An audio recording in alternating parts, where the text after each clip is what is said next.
Je suis Sakale Traoré, j'ai 22 ans, j'ai une licence en agro-business.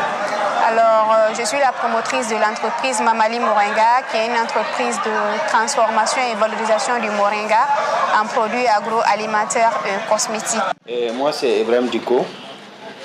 Je suis né à Djalasagou, dans la commune rurale de Djalasagou, dans la région de Mopti, le cercle de Bankas, où j'ai décroché mon baccalauréat en 2006. Donc après, je suis venu à l'université de Bamako, j'ai fait les droits publics option internationale. Donc depuis la colline, c'est de là-bas que j'ai pris l'idée entrepreneuriale. Et je me nomme Jeannette Dakono. Donc j'ai une maîtrise en sciences de l'éducation. En même temps aussi, j'ai un diplôme en hôtellerie. Donc je me suis spécialisée en restauration et puis pâtisserie. Je m'appelle Assitan Igré, j'ai 26 ans. Je suis natif de Bougouni. Je suis diplômée en droit public, j'ai une maîtrise en droit public. Je me nomme Mme Koïta Bintasso, j'ai 27 ans, je viens de Ségou. J'ai une licence en gestion des ressources humaines à l'Institut universitaire de gestion IG. Le chômage touche l'ensemble des jeunes maliens. Ceux qui ont eu la chance d'aller à l'école, qui sont des jeunes diplômés, on appelle jeunes diplômés sans emploi, et ceux qui n'ont pas eu la chance également d'aller à l'école. Donc le chômage touche l'ensemble de cette jeunesse. Au Mali, avec une démographie très galopante, le problème de l'emploi des jeunes se pose avec acuité depuis plusieurs années. Les problèmes liés à l'emploi des jeunes continuent de croître, tant dans les pays industrialisés que dans les pays en développement, avec un nombre élevé de jeunes femmes et de jeunes hommes exposés au chômage ou cantonnés dans des emplois précaires ou temporaires. De nos jours, il est avéré qu'une des meilleures stratégies de création d'emplois ou de lutte contre le chômage des jeunes réside dans l'auto-emploi à travers la promotion de l'entrepreneuriat. C'est dans ce cadre que l'Association internationale de développement, IDEA, groupe de la Banque mondiale, et l'État du Mali ont signé le 25 juillet 2014 un accord de financement pour la mise en œuvre du projet de développement des compétences et emploi des jeunes, PROCEJ. Donc ce projet est structuré, il s'adresse essentiellement à des jeunes de 15 à 35 ans et il est structuré autour de deux composantes opérationnelles essentielles qui sont l'appui au renforcement des capacités des jeunes pour améliorer leur employabilité sur le marché du travail et l'appui à la promotion de l'entrepreneuriat à travers la promotion de l'entrepreneuriat jeune, mais aussi l'appui aux PME innovantes qui pourront offrir des opportunités d'emploi aux jeunes du Mali. La réussite de toute entreprise est tributaire de la bonne maîtrise technique et financière du plan d'affaires qui la sous-tend par son promoteur. Il s'agit d'un enjeu qui devient plus sérieux quand le promoteur est novice dans le domaine, comme les jeunes diplômés. C'est pourquoi le PROCEJ a mis en œuvre le premier volet concernant l'appui à l'entrepreneuriat des jeunes sortant de l'enseignement secondaire et supérieur à travers un concours de plan d'affaires CPA. La première édition de la compétition de plan d'affaires a été organisée par le projet en partenariat avec le consortium Ceci-EUMC. Notre rôle, c'est la mise en œuvre de la compétition de plan d'affaires. C'est nous qui l'organisons. Nous avons pour cela créé un site. Nous faisons des appels à concurrence au niveau des jeunes. L'appel à concurrence commence par les idées. Donc nous avons notre site. Le jeune, il peut aller sur le site. Il dépose son idée d'affaires. Et une fois, et ça, on le fait pendant une durée de 45 jours. Donc on fait l'appel dans les journaux, à la télé, sur les radios, et on donne 45 jours à tous les jeunes maliens afin qu'ils puissent déposer leur idée de projet sur notre site. Heureusement pour moi, un jour, un ami m'a appelé, il m'a dit que le PROCEJ a lancé un concours d'entrepreneuriat. Donc comme Moi, j'ai toujours adoré l'aviculture. J'ai déposé mes dossiers. Heureusement pour moi, j'ai eu la chance d'être parmi les lauréats.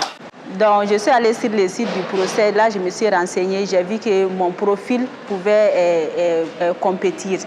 Donc, du coup, j'ai fait mon idée. J'avais déjà mon projet. Donc, j'ai déposé mon idée de projet. Après, j'ai été sélectionnée pour faire la formation avec les 200 jeunes. Après la formation, j'ai pu moi-même élaborer mon propre plan d'affaires. Après ça, nous avons fait une formation de 21 jours pour nous apprendre à comment monter un plan d'affaires avec des formateurs vraiment qualifiés. Oui, on a beaucoup appris de cette formation parce que c'était ma première fois même de faire une formation sur l'entrepreneuriat.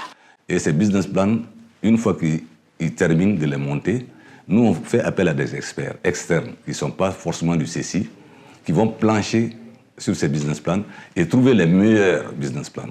À partir de ce moment, ces meilleurs business plans vont tous bénéficier de ce que nous appelons le fonds d'amorçage. C'est un fonds qui va être nécessaire pour le démarrage de leur activité. Le montant de ce fonds varie. Il y a 3 types de fonds d'amorçage, 3 prix sous forme de fonds d'amorçage que nous donnons. Et il y a le prix or qui fait 5 millions, le prix argent qui fait 3 millions et le prix bronze qui fait 1 million. Donc, on ne peut pas directement donner 5 millions à quelqu'un et 1 million à quelqu'un.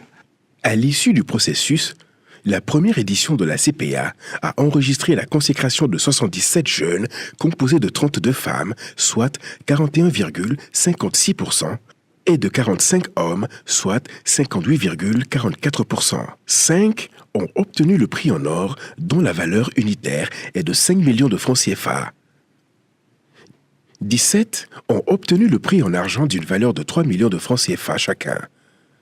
Enfin, 55 jeunes ont obtenu le prix en bronze d'une valeur d'1 million de francs CFA chacun. 3 autres prix ont aussi été attribués. Il s'agit du prix du président de la République, 2 millions de francs CFA, du prix de la femme entrepreneuse, 1 million de francs CFA, et du prix de la meilleure innovation, 1 million de francs CFA. 52 de ces jeunes ont également reçu des financements complémentaires de la Banque malienne de solidarité BMS, garantis par le Fonds auto-renouvelable pour l'emploi phare. Le choix des projets à garantir est fait de façon successive. Il y a le cabinet CECI qui fait une première sélection de projets à financer et qui envoie justement cette liste de projets avec les joints des projets au niveau du comité de garantie de phare. Et c'est le comité finalement pour le volet de financement qui analyse ces projets avec ses 10 experts et 2 banquiers. Et nous tranchons et nous donnons le prêt à qui le mérite, quoi. J'ai obtenu un prix de bronze d'une valeur d'1 million de francs CFA et le crédit phare de 2 millions de francs CFA. Je transforme les céréales en djouga précuit, fonio proki, séché, deke, laka, monikourou, etc. Comme appui financier après la sélection finale, j'ai reçu le prix argent, c'est-à-dire le prix de 3 millions.